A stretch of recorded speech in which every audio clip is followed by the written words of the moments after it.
Hello बच्चों, स्वागत है आप सभी का आज के इस वीडियो में।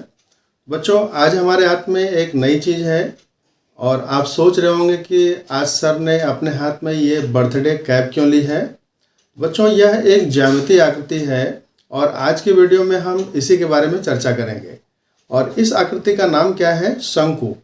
तो शंकु की एक विशेष आकृति होती है जो ऊपर से नुकीली होती है और नीचे से फैली हुई होती है और जिसका जो आधार होता है वो वृत्ताकार होता है। तो शंकु बनता कैसे है बच्चों?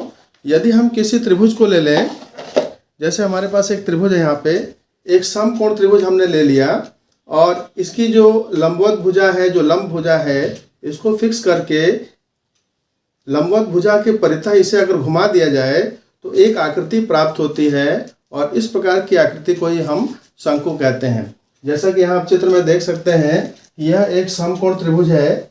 यहाँ पर आपको समकोण त्रिभुज दिखाई पड़ रहा है जिसकी लंबवत भुजा को हमने फिक्स कर दिया और दूसरी भुजा को इस प्रकार से लंबवत भुजा के परितः घुमा दिया गया है, जिससे क्या होता है, एक शंक्वाकार आकृति प्राप्त होती है। तो शंक्वाकार आकृति में यहाँ जो होती है, जो लंबवत भुजा है त्रिभुज की, वह शंकु की क्या हो जाएगी? शंकु की ऊंचाई हो जाएगी। और यहाँ जो आप देख रहे हैं, जो समकोण त्रिभुज का आधार था, वह शंकु के आधार की त्रिज्या हो जाएगी, क्योंकि शंकु का जो आधार है वह वृत्ताकार हो जाता है। और ये जो समकोण त्रिभुज का कर्ण होता है वह इस शंकु की तिरछी ऊंचाई कहलाती है, यानी कि L। तो यहाँ आप देख रहे हैं, ये R है, ये H है और ये L है। तो आज की इस वीडियो में हम शंकु के आयतन के बारे में ही मुख्यतः चर्चा करेंगे। तो आइए देखते हैं कि शंकु का आयतन हम ज्ञात कैसे करते हैं। तो शंकु का आयतन जो होता है, इसका एक सूत्र है, शंकु का आयतन बराबर 1/3 पाई r स्क्वायर h। तो यहाँ बच्चों r हमने बताया क्या है, r जो है शंकु के आधार की त्रिज्या है और h क्या है, शंकु की लंबवत ऊंचाई है।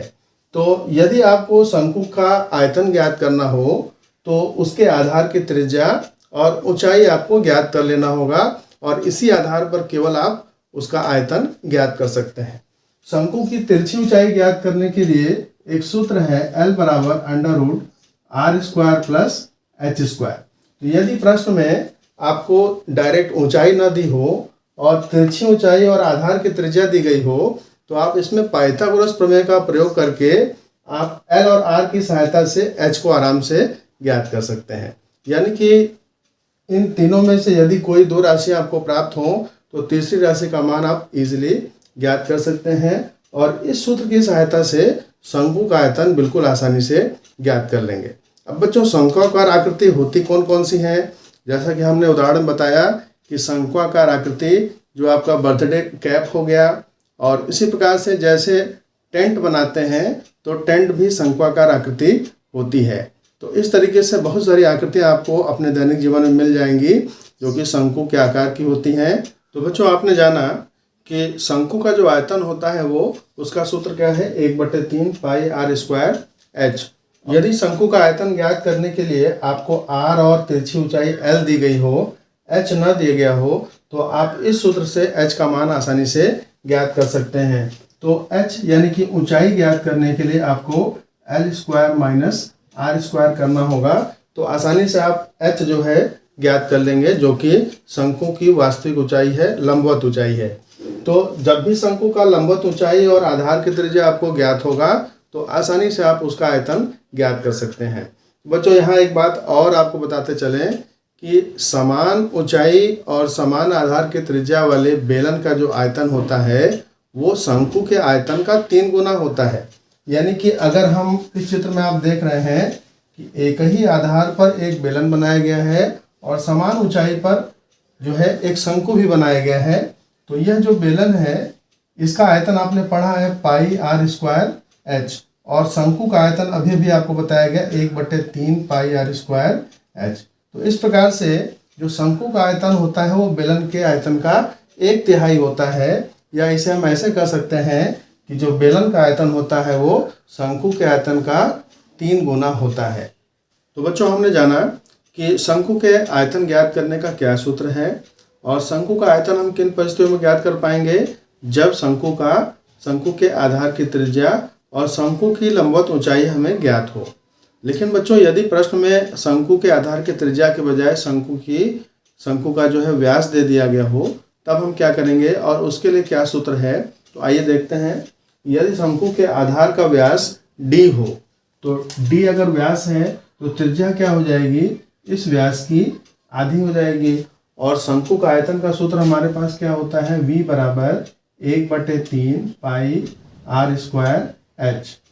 तो इन सूत्र में हम क्या करेंगे बच्चों, r के स्थान पर d/2 रख देंगे, यानी कि पाई इंटू r का मान क्या है, d/2 square into h।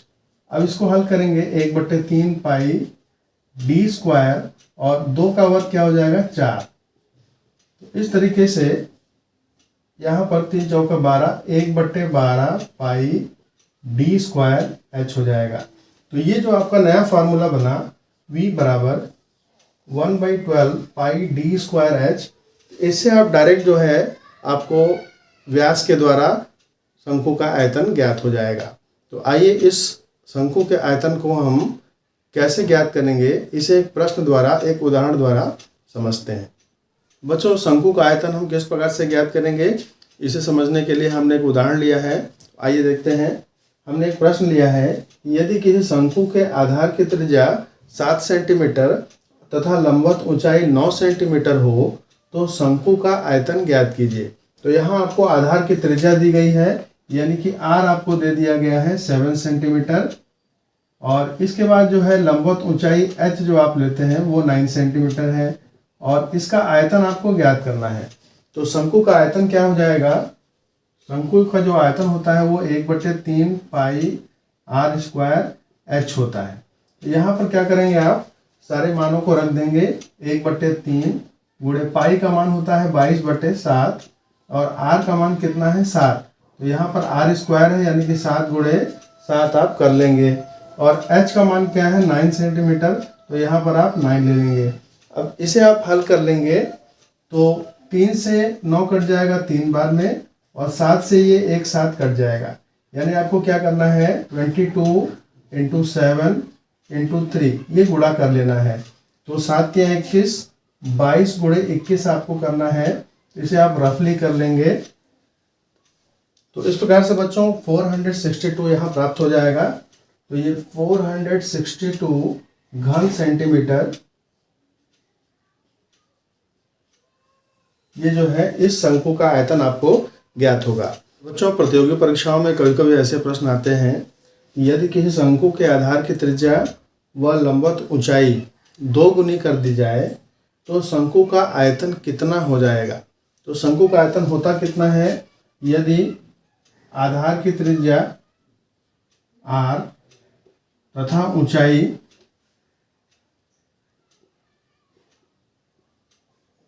h हो तो शंकु का जो आयतन होता है, अगर हम इसे v ले लें तो ये कितना हो जाएगा 1/3 पाई r स्क्वायर h हो जाएगा। अब यदि हमें क्या करना है, त्रिज्या को दोगुनी कर देनी है, यानी नई त्रिज्या को हम r ले लेते हैं और ये क्या हो जाएगा 2r के बराबर, तथा नई ऊंचाई को हम अगर कैपिटल H ले लें और ये क्या है इस स्मॉल h के 2 गुने के बराबर है, यानी पहले वाली ऊंचाई के 2 गुने के बराबर है।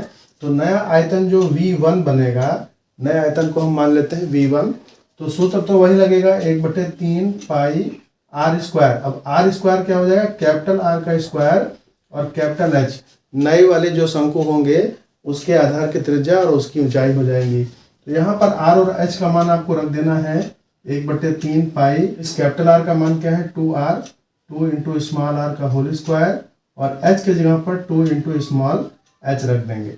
अब इसे हल कर लेते हैं तो 1/3 पाई, 2 का वर्ग हो जाता है 4 और यहाँ r वर्ग हो जाएगा गुणे 2h।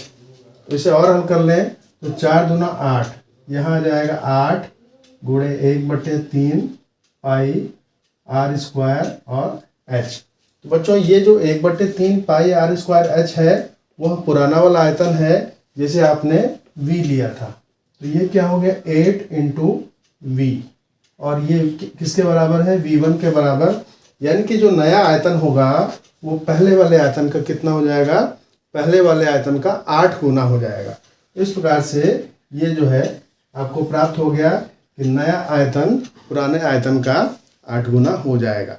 तो बच्चों, शंकु के बारे में आपने जाना कि शंकु का आयतन हम कैसे ज्ञात कर सकते हैं, और उदाहरण के द्वारा समझाया गया कि किस प्रकार से शंकु का यदि आधार की त्रिज्या और ऊंचाई ज्ञात हो तो किस प्रकार से उसका आयतन हम ज्ञात कर सकते हैं, और यदि आधार की त्रिज्या और ऊंचाई में बदलाव किया जाए तो नए आयतन पर क्या प्रभाव पड़ेगा। तो बच्चों, इन जो एक्सरसाइज आपको बताए गए, जो कॉन्सेप्ट बताए गए, इनको आप दोहराते रहें और प्रैक्टिस जरूर करें। धन्यवाद।